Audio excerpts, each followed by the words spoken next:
Morning అంటే ఏంటి after brush అయిన తర్వాత citrus like mostly lemon water అలా తాగమంటారు, కొన్ని ఫ్రూట్స్ తినొద్దు అంటారు. So A kind of fruits తీసుకోవాలి అసలు? బేసికల్లీ మార్నింగ్ ఎంప్టీ స్టమక్ అసలు సిట్రస్ తీసుకోవద్దంట నేనైతే. ఎందుకంటే నైట్ అంతా మనం ఫాస్టింగ్ ఉన్నట్టే కదా, నైట్ అంతా మనం ఏం తినలేదు, మార్నింగ్ లేచిన వెంటనే బ్రష్ చేసుకున్నాము, మంచిగా స్టమక్ ఫ్రీగా నీట్గా ఉన్నప్పుడు మంచిగా మోర్ ఆక్సిజన్ కంటెంట్ ఉన్న వాటర్ని ఇచ్చామనుకోండి, స్టమక్ ఫ్రీగా ఎలిమినేట్ అయిపోతుంది.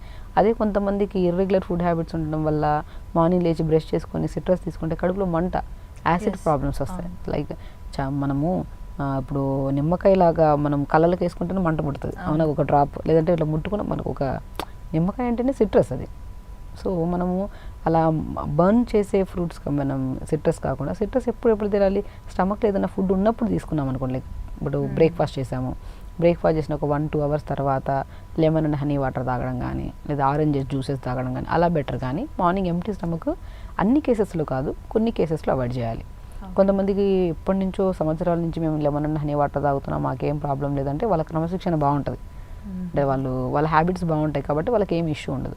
కొంతమందికి గ్యాస్ట్రిక్ ప్రాబ్లం కానీ, గ్యాస్ట్రైటిస్ కానీ ఉండేవాళ్ళు మార్నింగ్ టైమ్స్ కానీ త్రూఅవుట్ ద డే లెమన్ తీసుకుంటే ఇబ్బంది అనిపించినప్పుడు కొన్ని రోజులు అవాయిడ్ చేసేసి ఆ సమస్య తగ్గించిన తర్వాత మనం తీసుకోవచ్చు. మార్నింగ్ ఎంప్టీ స్టమక్ ఎప్పుడు జీరా వాటర్ కానీ, ధనియాల వాటర్ కానీ, పుదీనా వాటర్ కానీ, డే స్టార్ట్ విత్ ఈ కాంబినేషన్ వాటర్స్ తాగుతున్నాం అనుకోండి, స్టమక్ ఫ్రీ ఉంటుంది మనకి. అండ్ చాలా మంది ఆపిల్ సైడర్ వెనిగర్ కూడా యూజ్ చేస్తుంటారు. సో అది అసలు కూడా ఆల్మోస్ట్ అది కూడా సిట్రస్ ఎగ్జాక్ట్లీ ప్రిఫరబుల్ కాదు. ఏదైనా సరే యాపిల్ సైడర్ పేరులో ఉంటుంది గంభీరత్వం, అంటే లైక్ అంటే అది కంఫర్ట్ లేదు మనకి, దాంట్లో బర్నింగ్ అనిపిస్తుంది, దాంట్లో సిట్రస్ ఉందన్నప్పుడు కొన్ని కేసెస్లో ఉండేవాళ్ళు మాత్రం అవాయిడ్ చేయండి. ఆల్మోస్ట్ నేను ఇప్పుడు 10 మందిని తీసుకున్నాను కేసులో, 10 మందిలో అందరికి ఒకే సమస్య ఉంది, కానీ కొంతమందికి ఛాతీ దగ్గర మంట ఉంది, కొంతమంది కైండ్ ఆఫ్. సో ఆ 10 మందిలో 9 మందికి సెట్ అవుతుంది, ఒకరికి సెట్ అవ్వదు.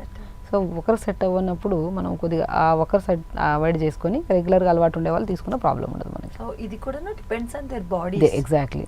సో అందరికీ సెట్ అవుతుందని కాదు, అందరికీ సెట్ అవ్వదని కాదు, డిపెండ్స్ ఆన్ దేర్ బాడీ. మనం ఇప్పుడు ఏం చెప్తాం, తాగేయండి అంటాం, జనాలు ఏం చేస్తారో స్టార్ట్ చేస్తారు. సో నేనేమంటానంటే అది కూడా నేను ఎగ్జామినేషన్, నేను ఎప్పుడు ఒక ఇండివిజువల్ పేషెంట్కి ఒక ఫ్యామిలీ డాక్టర్ కానీ, పర్సనల్ డాక్టర్ కానీ ప్రిస్క్రైబ్ చేసిందే తీసుకోండి. ఈ ఛానల్లో చూస్తాం, ఆ ఛానల్ అన్ని చూసేసి ఫాలో అయిపోయి బాడీని ఒక కైండ్ ఆఫ్ డస్ట్బిన్ చేసేస్తున్నాం. డస్ట్బిన్ అంటే ఇలా యూజ్ చేసి చనిపోయిన సందర్భాలు చాలా ఉన్నాయి. అందుకని మనకు నాలెడ్జ్ ఉండాలి. ఓకే, ఇందులో ఇచ్చిన ఇన్ఫర్మేషన్ అనేది ఒక పాయింట్ ఆఫ్ వ్యూలో మనం గ్యాదర్ చేసుకొని మనకు అప్రోచ్గా ఉన్న డాక్టర్కి చెప్తే చేయొచ్చా అని అడిగితే ఎగ్జాక్ట్లీ అదేనంటాను నేను. అలా చేసుకుంటే మనకి సమస్యలే ఉండవు.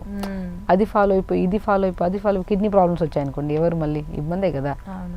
మనం అరే మన తప్పు వల్లే కదా మనకి ప్రాబ్లం వచ్చిందని మనం బాధపడే బదులు మనం కొన్ని ప్రికాషనరీ బదులు మనం ఎప్పటి నుంచో తీసుకుంటున్నాం, మనకు సెట్ అయిందంటే మన బాడీ ఎగ్జామినేషన్ మనకే చెప్తుంది మన బాడీ, అది ఫాలో అవ్వండి, నో ప్రాబ్లం.